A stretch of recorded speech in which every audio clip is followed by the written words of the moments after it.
I know what hatred looks like. Angel Reese hates Caitlin Clark. We're calling the plays, all right? You gotta listen and you gotta execute. I already feel good about me. I'm good. Just call it.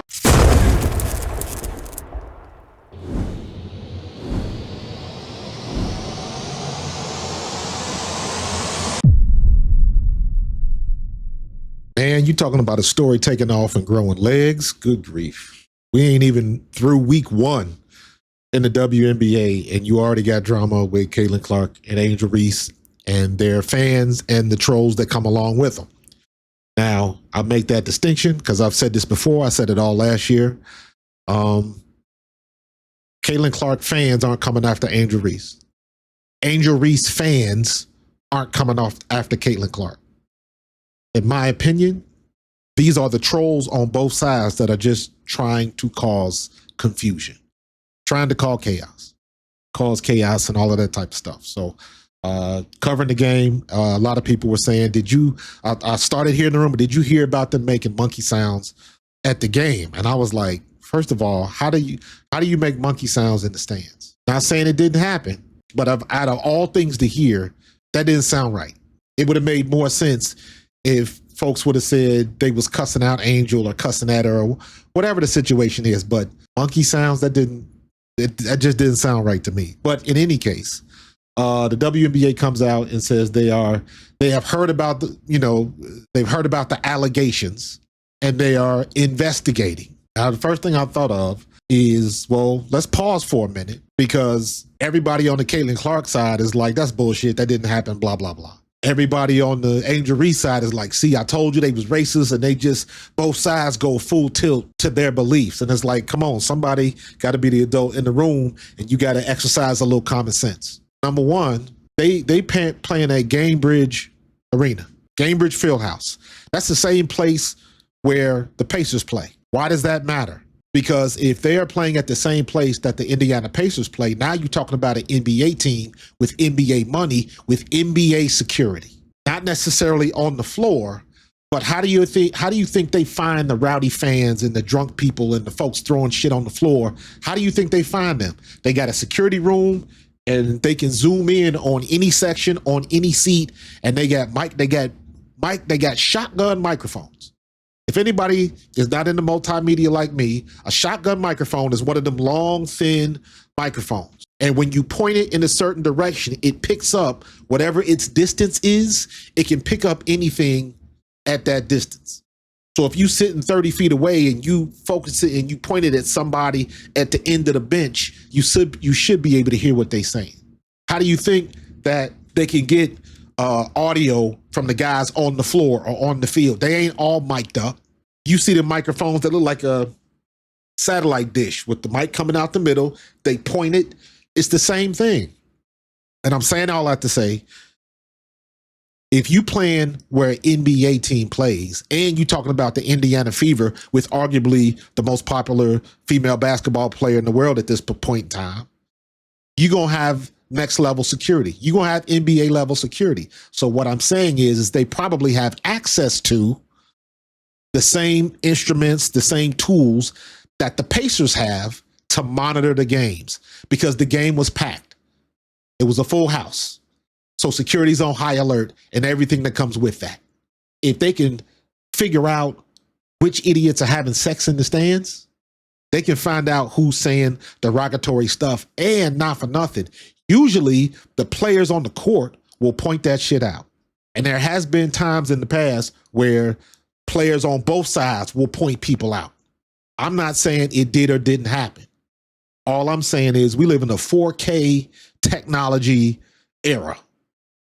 Everybody and their mama, half the people in that stadium had their phones out recording something.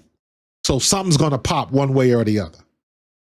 And the fact that they are investigating the allegations, what that says to me is they heard enough complaints from the Chicago side, so they got to look into it.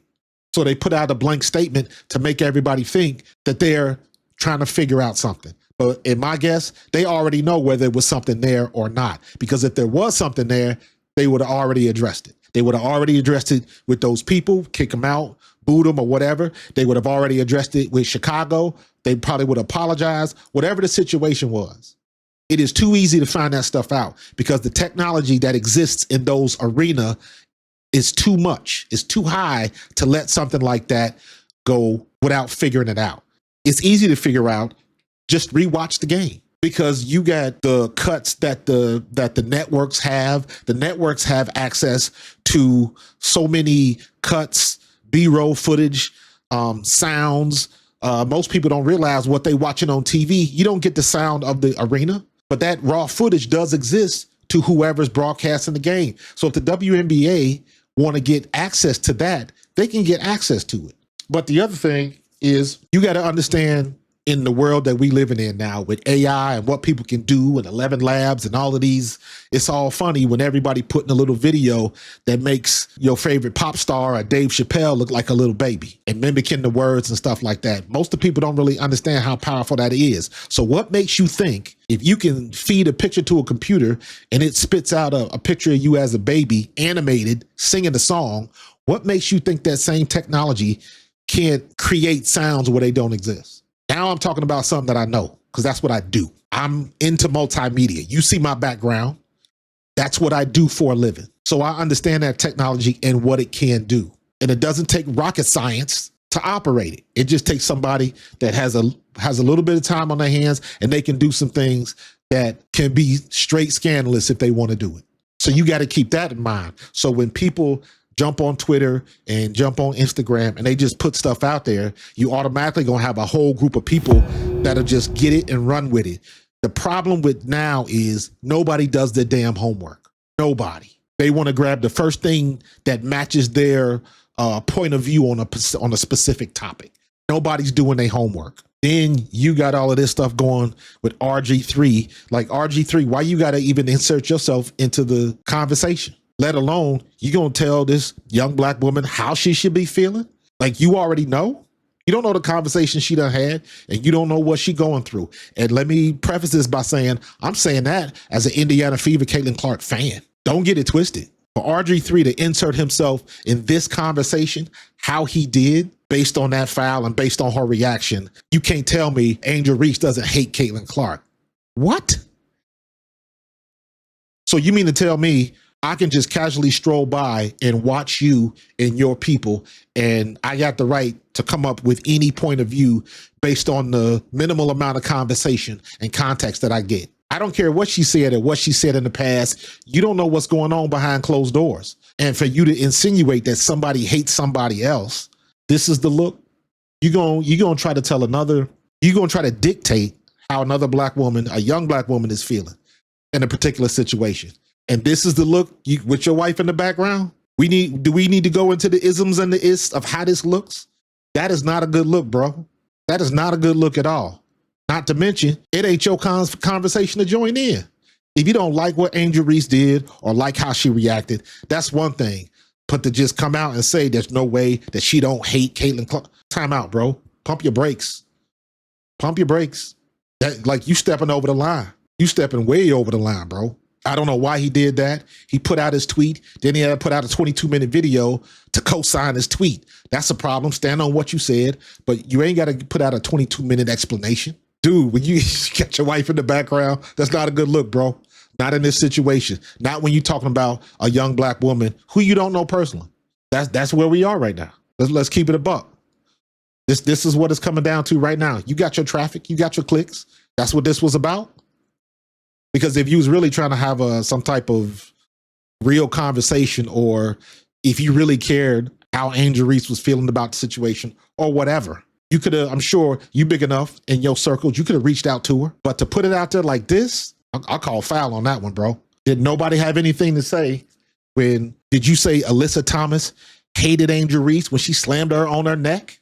Did any of that come into play? Did anybody else hate Caitlin Clark with the hard fouls and then they come find out it's just basketball plays? Does Diana Taurasi hate all of the people when she was doing her dirty play when she was still playing? Did she hate anybody? And you a damn professional athlete, so you should know better. It's one thing to dislike somebody because they're an opponent, but how many times have we seen that same dude that you don't like, a trade happens, now he on your team. Now you got to switch up. It ain't no difference in the W.